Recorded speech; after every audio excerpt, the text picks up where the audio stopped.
Hello everyone, Alistair Gold here. I was about 4 minutes away of normal time from being able to start this video in quite a positive way, looking at it as 2 victories within a week after a disappointing previous week. But this is Tottenham Hotspur, so it didn't happen in the way we wanted. I don't know about you guys, but it just still felt that it was coming in those last, 10 minutes or so. Despite the fact that Wolves hadn't really had many shots on target, they'd been kept out pretty well because of a system that we'll come to in a minute. But you just still felt, full disclosure, as always, I've been off this week, enjoyed as nice a Christmas as you can in current circumstances, so I wasn't there at Wolves. And quite frankly, really not too fussed that I didn't make that trip up to Molineux and back just to watch that match, because it wasn't the greatest, was it? But you just kind of felt that it was coming. It was coming. And even the commentary, there was something about, I think, was it Martin Tyler, was just saying something about set pieces. It was either Alan Smith or Martin Tyler saying something about Wolves not being strong from set pieces, and they head in from a set piece. It was the most guaranteed thing. And it sounds, not to be too brutal, but it's kind of what Tottenham deserved. They went there in this style, I've said it before, the plan B that seems to become a plan A ever since the West Ham match, and I don't think they're going to get a lot of sympathy from anyone really for losing 2 points from that match, because they scored early, and they kind of looked a little bit scared to come out of their shell after that. This is what I tweeted something after the match about this, along these lines of I get the counter-attacking style, but against certain opponents, it kind of just comes across as if you're scared. And for me, some people debate this, but I think that Tottenham have enough quality within that squad. Even with the people out yesterday, you saw the quality on the bench and in the starting 11. I think they've got enough quality to not have to go to places like Molineux and be scared. I completely understand it's a tactic that will work and has worked against the likes of Man City, Arsenal, Chelsea, Manchester United, teams like that, and Liverpool. It almost works. I get that. I totally see it, like I say, as a plan B, but seeing it in operation too frequently as a plan A, Mourinho spoke about it afterwards. He was very insistent afterwards that it was not his instructions to have the team playing on the back foot for so long. Scoring after, what was it, 57 seconds? And then I think your last shot, Spurs, came on 21st minute until right at the end. I think Davinson Sanchez had a header over. That's not good enough. That's whatever. You could maybe look at it. You remember that period we had when Spurs were having injury issues. They were having to set up in very set ways. You remember against Chelsea when they had Steven Bergwijn up front because they didn't even have a fit striker. I understand setting up in a certain counter-attacking way when you've got such problems. But when you've got a couple of players out, but like I say, enough quality to fill those gaps, but you've got a lot of your key players fit, pretty much everyone, I think. Maybe you could argue Lo Celso has become potentially a first-team starter again. You've got enough quality. I don't feel that you have to go to Wolverhampton and sit there. And this is what Mourinho was claiming. He made a very big point, although he wouldn't elaborate on it because it's a difficult one. He's got this weird style, Mourinho, of not wanting to drop people in it, but being quite happy to drop people in it. We saw it in the week. We saw Serge Aurier make a mistake and not really get dug out for a mistake. And then we got Dele Alli in midweek against Stoke make a mistake and get massively dug out for a mistake. And then yesterday, he wanted to make it very clear. I told my players at half-time something very different, and they didn't do it. But then, when pressed upon what he told them to do, he wouldn't say it. He wanted journalists to ask the players what that was. So, obviously, like I say, I wasn't there. So, whether we'll get any player interviews in the days ahead, it's always tough. Obviously, they're more reluctant to do interviews after games. After defeat. It's a defeat. It's not a defeat, but it felt like one. After disappointing results, let's put it that way. Hear my dog in the background. Even he's very disappointed when I even mention the result. He gets very upset. But yeah, I'd like to hear what the players would say, what he's told. But for me, he can talk about the fact that the players were told a very different way to play. But ultimately, the way the team was set up lent itself to sitting back. It did. I liked the idea of the wing backs, seeing Doherty in his kind of more natural state against his old team and Reguilon. And they started very brightly. Let's get that straight off the bat. They started really brightly. Other than Tanguy Ndombele's goal after 56, 57 seconds. Other than that, I thought they pressed really well early on. Reguilon had a couple of chances. And I've just felt, they could have probably got the game properly under control at that point. However, they just kind of retreated. And I didn't feel, to me, that the players on the pitch kind of lent itself to killing off the game. It just didn't look that way at all. Like I said, I'd be fascinated to hear what players do say on it, and so hopefully we do. But yeah, we're going to get into it in a little bit more detail in a minute. But I just thinking about it. So Spurs are fifth now. Bearing in mind, what were they?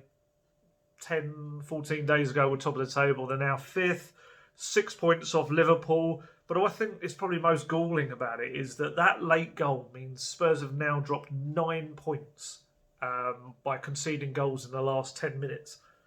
It's a mentality thing, and it's something that Spurs have pretty much... Pochettino cut it out for a while. I remember there being a period where they stopped doing that, but it used to certainly be a Tottenham thing. I always remember Andre Villas-Boas talking about in training sessions having to increase the intensity at the end of training sessions to make them even harder than the rest, to make sure that the players' brains were used to being switched on and ready to deal with whatever happens at the end of a game, and being fully loaded with everything they had to do.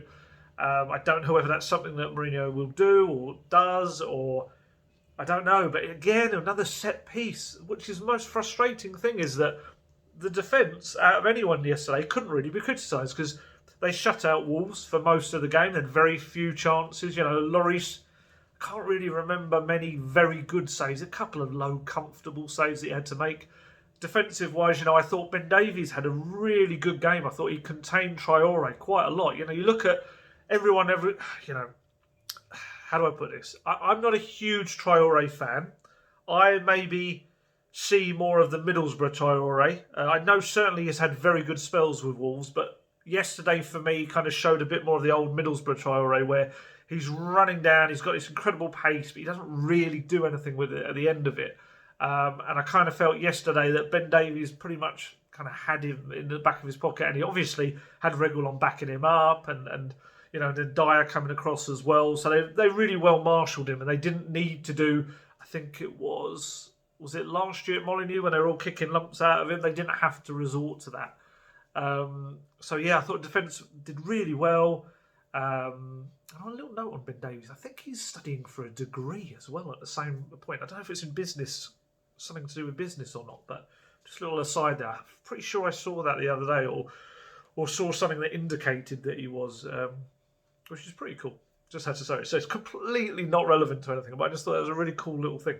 Obviously bettering himself while having his football career as well. But yeah, so another set piece though. And Davies, Davies was meant to be tracking as well. Didn't get there. Kane obviously didn't expect the run. It was just a complete and utter mess against a team, as who we say doesn't have a great set piece record. And it's just his little switch off. And Mourinho said a little thing afterwards about, yes, we'll be talking about it. We'll have another team meeting. We'll go over the videos once again, exactly the same way as we do all the time. And it's a bit like, who's he having a pop at there? Is he having a pop at the players for not taking them what he's telling them? Or ultimately, he's kind of not finding the solutions himself there either. There were a couple of changes in there. People that, I know some fans have kind of hinted in their fantasy football transfers, however they see the transfer window work, and had looked to see Winks and Sanchez moving on, for instance, next month. Sanchez and Winks both start. And I don't think... it's a tough one. I thought Sanchez did pretty well in pretty much everything he had to do. Winks, mixed game after a really, really encouraging game against Stoke. Ben Davies got the assist as well, didn't he, early on? I forgot to mention that. Winks, there was some loose passing at times. I felt, strangely enough, later in the game, you kind of saw a little bit more of the Winks when it was almost too late. Well, it was too late. You saw more of the progressive play. You saw the assist against Stoke for Gareth Bale's goal. And kind of he did a little bit more of that, trying to put the ball into dangerous areas because, again, we'll come to this later, because of the personnel that were on the pitch. And I just kind of felt he was a little bit disappointing after such a promising display against Stoke. Again, whether that's partly instructions, we don't know. Mourinho's batting that away. Essentially, it's not my fault, Gov, kind of thing. But yeah, it's the style of play. And I think what's most disappointed, I saw the stats since the West Brom game, when Spurs had 18 shots on goal in the second half. Since that game, Spurs have had 22 shots on goal in second halves spread across the next 7 games. So think about that. So 18 shots in one half, and then in the next 7, 27 shots spread across the second halves of the next 7 games. It just shows how much they're sitting back and they're not going for it in the second half. So they're not killing the game off. Mourinho spoke about he wanted, his team didn't kill it off. They didn't have the ambition. And, you look at it, it's very difficult to make a case that it's completely the players' fault. There's got to be to a point. But there looked like a little bit of fear, a little bit of trepidation of getting into the opposition half. Of course, passing wasn't great at times. And on Ndombele, we'll come to him in a second.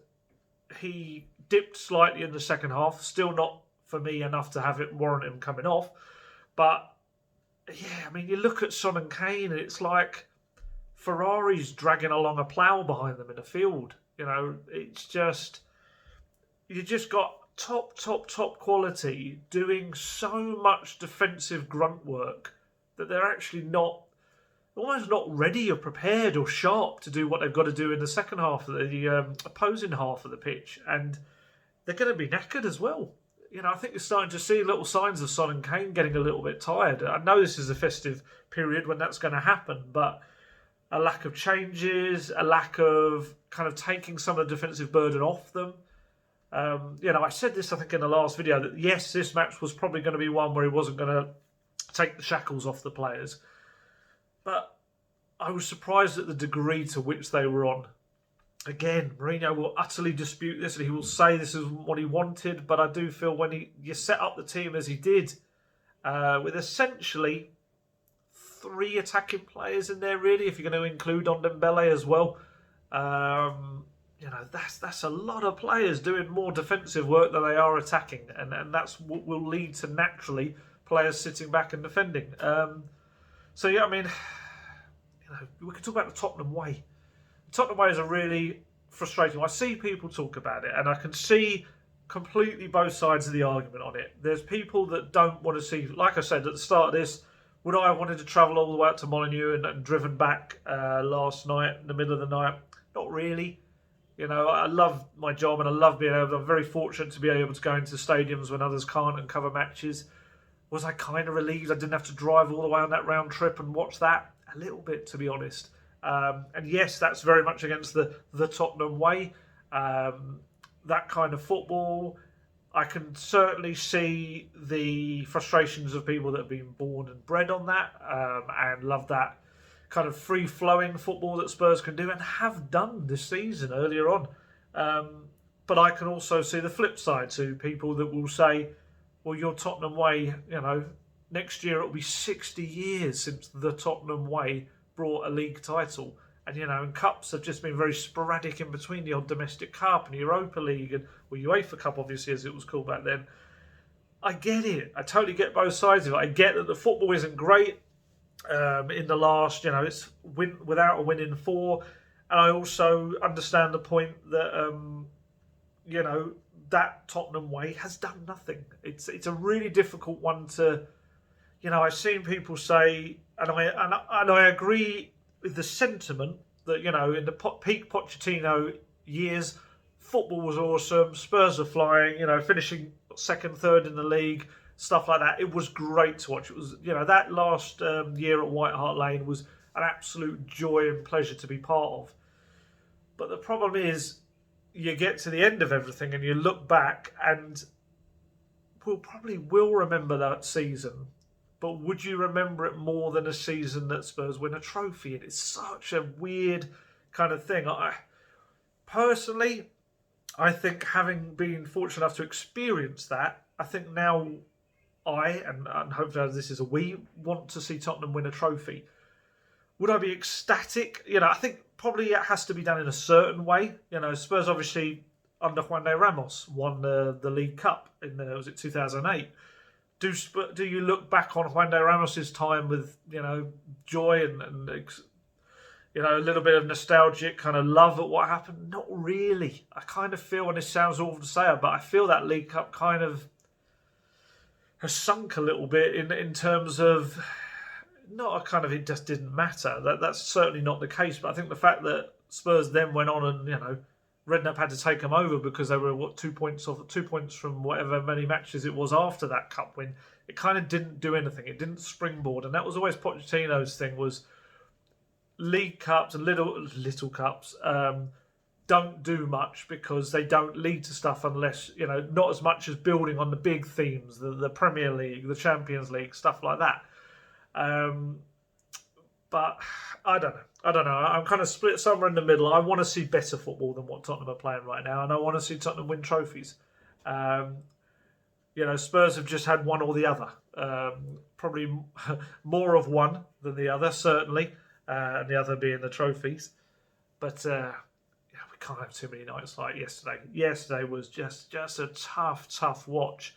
And while I don't think, I've seen some people say, if Spurs win a trophy at the end of this season playing the way they are, it'll mean nothing really. It won't have been worth it. I don't agree with that. I think it will still be recorded in posterity, and I think that you build on that, and you can, if you're talking about, maybe a European trophy, or you're talking about, I'd say a European trophy or an FA Cup or something. I don't think the League Cup would probably be enough. But I think if you're looking at an FA Cup or a European trophy, and then you're getting into the top four and you're building, and these players like Kane and Son, see, right, I've got a trophy in my CV now. Okay, we're getting somewhere. I kind of get that. But it has to be part of a package. Sorry, I went off a complete and utter tangent there. I was about to talk about Tanguy Ndombele.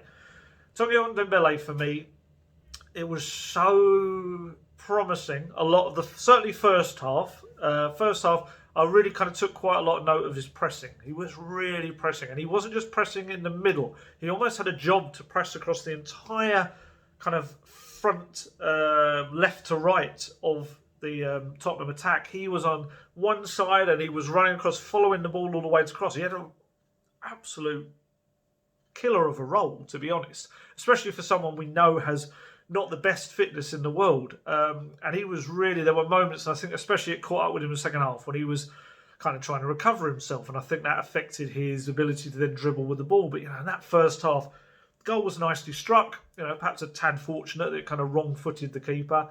But then there was a lovely run in the second half when he took the ball all the way from the edge of his own box to the other, and probably chose the wrong option in passing to Reguilon rather than Kane, who was on his right. And you kind of think, maybe that would have been a goal. It would have been Kane. And he just, some beautiful getting out of tight situations. I think he really is, in that aspect, becoming the player Tottenham need. And what I would say is, I wonder whether the substitution, what was it, about 70 minutes, whether Mourinho's thinking is one side, let's shut up shop, let's get this done, or maybe one little thought towards Fulham, because obviously Spurs haven't got Lo Celso, he's meant to be out for the festive period, and probably won't be back until after the new year. So in which case, you kind of, in his mind, you've only got Ndombele for that role, so maybe it's wrapping him up in cotton wool so he can start again against Fulham. But I just feel Spurs lost something massively when he came off. Yes, he wasn't great in the second half, but they kind of lost that outlet to get out of their own half. Otherwise, they were just lumping aimless balls up towards Kane or Son and hoping it stuck, rather than actually bringing the ball out with them. And it meant you had this Tottenham midfield trio then of Winks, Sissoko and Højbjerg, which is probably the most defensive midfield trio you can possibly imagine. And we've seen before where if you push Sissoko into an attacking role, it doesn't work. He cannot make the decisions at the end of a transition that, yes, I know I've just said Ndombele made the wrong one in passing to Reguilon, but he's got much more of an attacking process to the way he plays. Sissoko will take a moment, take a beat, they'll lose the initiative, and sometimes the ball is gone. Apart from the Kane goals against Stoke, which is a very nice first-time pass. When he disengaged his brain, went for it, it was really nice. And then Winks, like I say, Winks pushed up a little bit only late on to become a little bit more of a playmaker, and it almost worked. A couple of nice little balls into the area. There was one Kane. It was like a half-hearted penalty appeal. We didn't quite get it, but I just kind of feel, for me, I don't understand why the substitution there wasn't Dele Alli. It's almost like Mourinho sees Dele in this very set number 10 role that he used to play with Kane. Whereas for me, I kind of always remember way back when Dele first came in and Poch played him in a midfield duo with Eric Dyer for a few games. I think it was when Moussa Dembele was suspended, rolled over from the last season for the little moment with Diego Costa in the Battle of the Bridge. And I kind of remember him playing in that role. And he did it sometimes kind of going forward as well. I think Dele Alli has got terrific potential to be a box-to-box Steven Gerrard-esque player. I always have. Gerrard was his idol growing up. So for me, to look at that scenario and just decide, it's Ndombele or Lo Celso. They're my two options, that's it. I just kind of felt you had Dele Alli sitting there. Yeah, he clearly was a little bit miffed with him after the Stoke giving the ball away, which is... it's a tough one. Yes, Dele does a lot of those flicks. Some of them come off. Some of them don't. That's what comes with risk-taking players. Lamela does it as well. Lucas, Bergwijn, players like this will all do it. Son and Kane as well. Digging him out, I didn't like it personally. I think he kind of got himself caught in a bit of a trap in that he let his emotions get away with him in the game situation itself. Shouted at Dele that, you cost us the goal. And the problem was, everyone heard that. Journalists heard that, and then it became a thing of the press conference afterwards, and he couldn't back down at that point. Wasn't delighted with that, and then we don't know how that spilled into afterwards. Dele obviously had a little bit of a strop as he came off, which I'm not always the biggest critic of that. I don't think it's bad to see a player want to stay on. Depends on the scenario, but you want players to play or want to play. But yeah, so for me, I kind of felt replacing Ndombele with him. You didn't have to push him up. He could have just sat at the front of the little kind of midfield, like three as it were, in front of Winks and Højbjerg. I don't think there was any kind of reason not to do that. But by bringing on Sissoko, you automatically essentially told those three to sit in front of I think, was it a 4 by then? I'm trying to think. I think it was before Bergwijn replaced Reguilon, I think. Yes, I think it was. Or was it? I'm getting myself mixed up. But either way, it just created this kind of more solid foundation rather than one that could go on and win the game. And, there's a photo of Mourinho looking at his watch. I don't know what point in the game that came, but it's almost such a dangerous thing when you're just looking to see out time. I don't like it. But yeah, for me, you've got Dele using, of course. I think the likelihood at the moment is pointing towards a potential exit, but I am going to talk about the January transfer window towards the end of this, so I'll leave Dele and that for now. But yeah, another set piece, very disappointing. Touched on Winks, didn't I? I felt that I think he'll get the flack again because unfortunately he just is at the moment. I thought it was a bit daft. For me, in midweek against Stoke, he was man of the match, but I understand why fans do it, but I saw Dele got man of the match in the vote. Dele was decent in the first half. He had a good first half, actually. I'd say more than decent. Had a really good first half. A bit like Ndombele. Then dipped in the second half against Stoke. Was probably harsh to be taken off as well. But he wasn't man of the match. For me, Winks was man of the match in that game. Not so great yesterday. Had some good moments. I think his biggest problem was he took one for the team, getting a yellow card. First half, wasn't it? Which kind of hampered some of the things he could do. I remember one guy got down the left, the Wolves left, and Winks kind of couldn't stop him from getting into the box because he knew he gave away a yellow card. That was that. He was off. It always hampers those midfield players massively when they get an early yellow. But he took it for the team. It was quite an important. It was one of those fouls that Mourinho wants his players to make. Yeah, I don't know. I'm not going to go down the Winks train too much because people know my thoughts on that. I think he's made a bit of a scapegoat at times, and I think he's asked to do a job, and people kind of forget that, and they expect him to do more when he's not being asked to do more. I think he's capable of doing more, and I think he'd probably like to do more.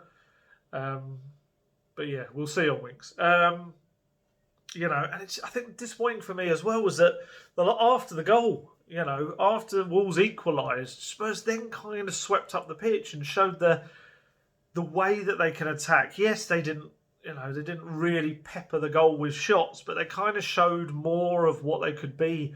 For Mourinho, he will have looked at that and said, "Yeah, but you left yourself open," and Fabio Silva, right in the last seconds, could have headed home the winner. But I just think the game should have been tied up long before that. Without Raul Jimenez, Wolves haven't been the same attacking threat. I think Spurs could have afforded to take the handbrake off a little bit more than they did because they probably could have trusted that the finishing quality probably wasn't going to be there. We saw it with Silva, very talented young player, but he gets in a big situation and he fluffed his lines. And I think Spurs probably could have had a little bit more unshackling, as I said before, especially in the after half time as well. But again, Mourinho's made a big point saying it was the players. It's kind of similar to what Frank Lampard's going on about at the moment across the capital. I don't think that always ends well when you start pushing the blame onto the players. But yeah, one player who wasn't there, obviously, is Gareth Bale. It's a funny one with Gareth Bale at the moment. He's scored against Stoke. Looked kind of bright stuff. Looked like he was kind of starting to get back into his sharpness, and then he picks up a calf injury, which I think he had a calf injury last season that affected a lot of his season. And the big issue, people at Spurs, they're still waiting to see. I think they know there's an acceptance that they're not going to see the old Gareth Bale, but to see a dangerous Gareth Bale. But I think they're also seeing a Gareth Bale that's very worried about really letting himself go because of injuries. And the problem is, picking up that little injury against Stoke is kind of feeding into his narrative, and it's allowing him to say, well, look what happened, And, apparently at half-time against Stoke, he was the one that came off and said he could feel it. It's so difficult because, I suppose essentially Spurs have got him on loan. Like I said, there's an option for a second year if they want it. But this very much is going to be a period of whether Bale truly believes in his own body that he can still do it at the top level and trust his body to do it. I think the quality's there. I've said it before, I still believe that if he can get a run of games going and some sharpness, I think in the new year you'll see a really, really good Gareth Bale. But he just got to believe in his body a bit more and kind of be able to push himself and not be so worried about these little kind of niggling injuries. Sometimes Eric Lamella's always a good example. I think you adjust your body and the way you play so much because of fear of other injuries that you end up overloading and stressing other parts of your bodies that then get injured. That's what Lamella does quite a lot because of his hip problems. He's kind of now picks up lots of other not silly, but little injuries in other parts of his body because he's overcompensating to take some pressure off of certain parts of his body. It's such a weird kind of way of life being a professional footballer. It's obviously you're essentially kind of fine-tuning a machine to perform every single week with little bits that are always a little bit wrong. It's like getting a car working and running even though little bits aren't quite running as they should be. So Bale. We'll see what happens with Bale. I'm not entirely sure when we'll see him back. I think we'll... as with him and Lucas Moura and Carlos Vinicius, I believe questions were asked in the press conference that will come. You'll get before the Fulham game. They hold these at the moment after the previous matches, and I believe the answers to those questions will come tomorrow. I don't want to step on any toes, obviously. You can wait for tomorrow for those. That's certainly not on me to kind of say what's gonna be said in answer to those questions. So yeah, let's talk about January transfer window. January transfer window. After such a video like this, I really don't want to be like a kind of a Debbie Downer. What's the expression? And kind of bring everyone down, because I know football fans love their transfers. You know, do you remember in the Amazon documentary Ben Davies saying at one point when they're watching the I think it's Sky Sports News on during the January window, and he's like, why does everyone just want transfers? Why do they never want players that are at a club, especially young players, to just learn and develop? And it was like I say about him, I think he's doing a degree right now. He's a clever chap, you know, and he gets out. But you've also got to understand that football fans just love transfers. Whether it's I'll put this to the gamers out there. Anyone that plays Football Manager or FIFA, do you genuinely ever go through a transfer window in one of those games and not make a transfer? You don't, do you? And I'm no different. You do. You just kind of, we love change. We love tinkering. We love kind of making things better and constantly trying to improve without perhaps an awareness that, yes, those players there can improve. They can, move on. So, yeah, I mean, the biggest problem with Tottenham, and people hate to hear this, and it's almost as if people just put it into the dark recesses of their mind and hope it's not the case. Spurs have squad issues. They have foreign player limit issues. They have, in the Europa League squad, they have 3 too many to currently fit in it. We know this. The Premier League squad, I believe Joe Rodon took them up to the maximum 25. I believe so. Because I think Jensen had to be an came off the under 21 player list this year as well. So, you know, the Spurs have to move on players. Put it bluntly, Spurs have to move on players before they can bring anyone in. I've seen, the internet, as it always is, I've seen Sabitzer constantly, let's use him as an example, constantly held up as let's bring him in. And I've seen people saying, let's replace Dele Alli with Sabitzer. Doesn't work like that. It doesn't work like that. You're replacing a homegrown player with a foreign player. Sabitzer, as I've said before, and I understand it's still the scenario, Tottenham like Sabitzer. He's a player they've looked at before. But at the moment, it's just agent talk. You'll probably see he's being pushed here, there and everywhere for a move. Tottenham, like I say, do like him, but at the moment are not in a position to move for him in that sense. They need to raise finances. They need to create space in the squad. Joe Rodon can't even, I've even seen people say, but Joe Rodon, we'll have him for the Europa League knockout stages. You won't even have him for the Europa League knockout stages unless someone leaves from that squad. So, it's all very well saying, but Jensen will go and Paolo Gazzaniga might go and things like that. They don't even affect whether Joe Rodon gets in because they're already out of that squad. Spurs would then have to lose another foreign player. And then you start to delve down and look at those foreign players that are registered for the Europa League squad. And you're talking about players that either come with a big price tag or would be quite difficult to then move on. And we're talking about foreign players here. And as I understand it, a lot of the players that Spurs would consider to be fringe players, there's no queuing up. There's no queue to come and take these players away. Again, whether it's a computer game thing or whether we're just all guilty of it, there's this kind of, I'd sell him in the window. Let's get them out of the club. Reality doesn't work like that. You need to have serious interest. You need to have, a proper bid for it. I've seen people saying about Davinson Sanchez leaving next month.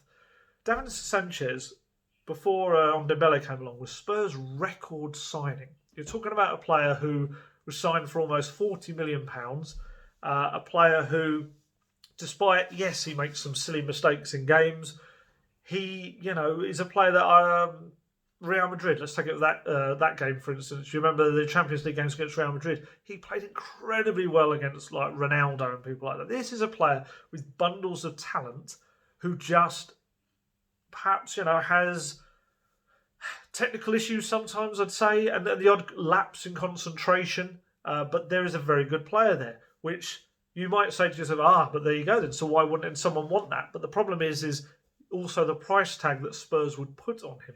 If you're spending £40 million on a player, or I think it was 38, something like that, Tottenham are not going to accept any less than that fee.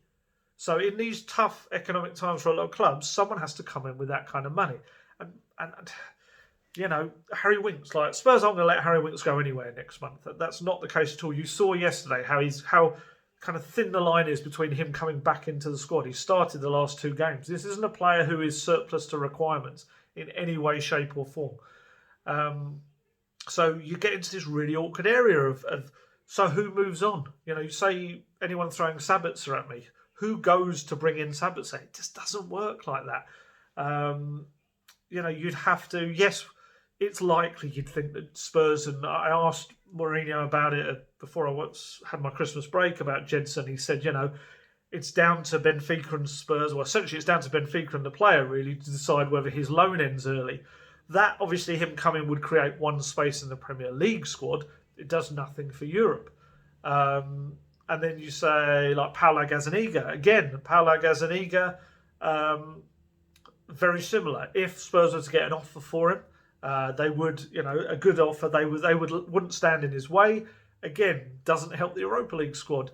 Frees up a spot in the Premier League squad. So you coming in that scenario is, do you go for it? And if you've still got to find the money as well, do you bring in a very talented player who can help you in the Premier League, but then either they can't play in Europe or you have to leave out a big player in the Europa squad, and then Joe Rodon can't be registered either, so you're still a defender light in the Europa League squad. It's just not as easy as kind of people look at it. You got Danny Rose is in no squad. Danny Rose, he's kind of either it's got to save his season really by trying to find a club in January. Otherwise he's going to have to spend an entire year of not playing football other than the odd under-23s match in the Premier League too. It's just not as cut and dried at all. I've seen Eriksen linked. Christian Eriksen, I've always had this belief, and I understand a lot of people within the club feel this as well, is you don't go back in that sense. I think some people maybe find it with Gareth Bale. Obviously it's a different kind of deal. It's a loan deal. But with Eriksen, if I was Christian Eriksen, I wouldn't come back to Tottenham. And that's nothing against Tottenham. It's in a general sense, looking at it as if you had a job where you were getting really stale, you weren't enjoying it anymore, it was all very much run-of-the-mill, same thing every day, and then you went away and tried another job, didn't work out, you still wouldn't want to come back to the original stale job. You'd want to find another job. And I think that's the case with both Spurs and Eriksen. I'd be stunned if he come back. I think it would be a bad move for both parties. Spurs wouldn't be getting the Eriksen from 3-4 years ago. They'd be getting the very down, lack of confidence Eriksen that essentially struggled probably in the last year at Tottenham and has only really struggled even more at Inter. You're not getting a player in tip-top playmaking shape whatsoever. I do wonder whether if Poch, it all seems to be that he's going to become the new PSG manager, which in itself is a strange one. Not a strange one. I think he's spent a year probably waiting for 2 or 3 different jobs that didn't come up. And now he's going to a job that I was always told that, despite being a former PSG player, that the French league wasn't one he was desperate to go and manage in. But I think, a year has passed. Obviously, the money helps. And maybe just the suggestion to get that monkey off his back with some silverware on his CV isn't the worst thing in the world at all. Especially, you're expected to win the league. I think Tuchel actually has raised the pressure even further on whoever replaced him because, I think they did the treble last year, didn't they? And got to Champions League final. So it's kind of it's almost like not a no-win job because you can, but it's a very, very tough job. And I do wonder whether, Pochettino would look at Eriksen and think, hello, come to PSG, play with some of these fabulous players, and I can get your confidence back. And, of course, you'd think there'd be an inquiry made about Dele as well, bearing in mind PSG were already interested in him. But yeah, no, I wouldn't go back for Eriksen. I've seen talk of a defensive midfielder to kind of come in to back up Højbjerg. My main issue with that would be, again, apart from the foreign player issue, which please remember, it's such an all overshadowing thing on everything Tottenham are trying to do transfer-wise. They absolutely stuff themselves in a squad limit sense. But even with that, you kind of look at how well Oliver Skip is doing at Norwich, and you know that at the end of the season, he will come back and he will be fighting for that spot alongside Højbjerg and as the Højbjerg replacement. So do you want to, 4 or 5 months before, bring in someone that blocks his path? For me, I don't think that's a very sensible way to run a squad or a football club for me. I think you look at that in the summer, and potentially if Winks then does want to move on because he doesn't feel he's going to play minutes, that's when you bring in another defensive midfield body as well if you want to. But yeah, I was surprised at that one. And the same with the centre-back thing. It's all very easy to say Spurs want another centre-back. It's, again, you'd have to then maybe look at even a homegrown one. It is a tough one because, like I said, the Premier League squad at the moment, even that's at 25. So a homegrown one, yeah, potentially, or a British player, I mean, would solve that issue in the Premier League sense. If say Jedson did leave, that frees up a spot, and then they can. Even then, you're having Europa League issues because you'd still have to register them unless you were buying someone who. Yeah, even thinking about it, even a British player would cause Europa League issues because you've still got the stock 25. You'd have to leave out probably Alfie Whiteman, I think, and then rely on, I think Brandon Austin might still qualify as a B-list player.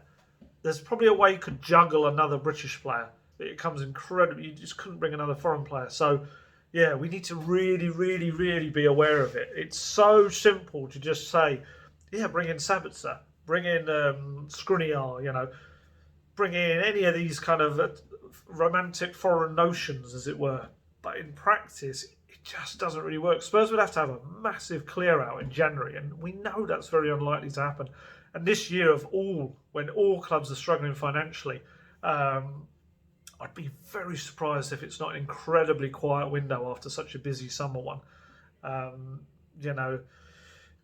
Even looking at younger players, you think maybe Jack Clark, they'll have to make a decision on him, whether he sticks around and continues to develop behind the scenes in training and all that, or whether they decide give him a little bit of a loan period. They rebuffed a lot of offers from the Championship last summer. Maybe this is a time now just to give him 3-4 months of first team football. You look in the development squad, you've still got the likes of George Marsh and Anthony Georgiou not really doing much at all. That they could really probably do. I think their contracts are up in the summer as well, so they need to kind of set themselves up for whatever's to come. You maybe look at some talk that perhaps Troy Parrott's loan at Millwall. Maybe they'll bring him back and send him to a place that's maybe in a little bit of a better place right now. Millwall's struggling a little bit. Parrott's getting minutes. He's kind of starting almost like every other game. But are they playing a kind of football that's going to get the best out of him? He's yet to score. I don't think he's scored yet. Is it helping his development? It will certainly be toughening him up. But is it exactly what Spurs want him to be doing ahead of kind of coming back and potentially being more involved next season? I think that's the kind of thing you're looking at. I think anyone looking at a really sexy, exciting January transfer is, I don't want to go as far as patronising and say deluding themselves. It's not true. I think it's wishful. I think it's something we'd all hope for. I just can't see how it happens without a lot of major movement going out of the club. And the biggest problem Spurs have had for years is shifting on players. They bring in players, they are on decent wages, very comfortable, and not a lot of other clubs have got the financial means. We talk often about how Spurs don't match the big boys in terms of wages, but you also got to understand that then there's a next level, and certainly even some clubs abroad who can't match what Tottenham pay their players as well. I always remember hearing that about Wanyama, that everyone will always say, "Oh, Wanyama's knackered, his knees knackered, he doesn't play. We've got to get him out of the club." He was on very good wages, and it was very difficult for clubs to convince him that actually, you come and play more for a lot less money. It was very difficult, and we kind of forget the difficulty in the selling side of stuff. So yeah, you'd have to see an exodus at Spurs just to be able to sort out the squad limits and financial levels. Spurs financially are not in a great place. They're not. They've obviously are a well-run club, so they're in a better spot than others. But we're not talking about a club that can go out and spend, I'll probably get someone in the comments underneath this say, yeah, well, homegrown. Sell Dele, bring in his mate Jack Grealish. Jack Grealish is like £70 million player. Spurs don't have that. Everything they did in the summer was very clever, economical, done on, spreading the payments across time. You can't even compare. Although you could compare the quality of the transfer window maybe between Chelsea and Spurs. Chelsea spent 200 million. Spurs probably spent 50, maybe 60 at a push. And even that was spread out over a long time of payment. So, yeah. I think for me, Spurs have got the quality in the squad. I do even think they have defensively. I think they just need to... Mourinho just needs to figure out his kind of thing. I still believe he wrote off Tanganga for me far too early as a centre-back. Joe Rodon, it's kind of like he had his chance against Chelsea. They kept a clean sheet, made a couple of mistakes, albeit in a mixed performance which had some really promising bits, and we haven't seen him since. It kind of feels for me like maybe Mourinho just needs to maybe unshackle himself slightly. Who am I to tell someone that's won whatever it is, 25 trophies in 20 years, exactly what he should do? But certainly it would be nice to see a little bit more of other players getting chances. Just kind of almost relying on the same 11 to 14 players at the moment. And there's quality in this squad. I really believe there was. My belief has not changed since the summer when I felt that Spurs had probably the best squad they'd assembled in the modern era. I still believe that. I just think they need to have a little belief placed in them, a little kind of room to develop and grow themselves. They will make the odd mistake, but I'd rather they do that and grow as players rather than what we're watching now, which is very safe, very negative, quite dull, very little risk being taken. And the problem is with that, it works great when you take those few chances you get, but right now they're not. And I think the fan base is starting to get a little bit wound up. And as I've said before, I think there's probably a little bit of fortune from Mourinho and the players that the fans aren't in the stadiums right now, because I don't think the atmosphere would be great. I think they just need to get into a period of enjoying themselves again. I want to see Kane and Son smiling and scoring goals and being happy again. And I want to see, you want to see Dele smile. You want to see Tanguy Ndombele, birthday boy today, 24 years old, get him continuing this development. They've got a few players that need to get back from injury, but there's quality there. Let's not just kind of get overexcited and try and scrap it right now. Like I said, it's still in a decent place, and in any probably normal time, a draw at Molineux isn't the worst thing in the world. It was just the way it happened. So, I've waffled on for far too long. Fulham up next. Let's see Tottenham kind of get back to what they can do. Fulham, of course, have been much improved in recent weeks under Scotty Parker. Bit of a homecoming for him, as the former under-18s boss and player at Spurs. But I think Spurs kind of need to be a bit merciless. Show no gratitude for that, and just go out there and absolutely play the football we know they can. There's too much quality to sit back and be too defensive. And I'd imagine the players, you'd think, will be telling Mourinho the same thing as well.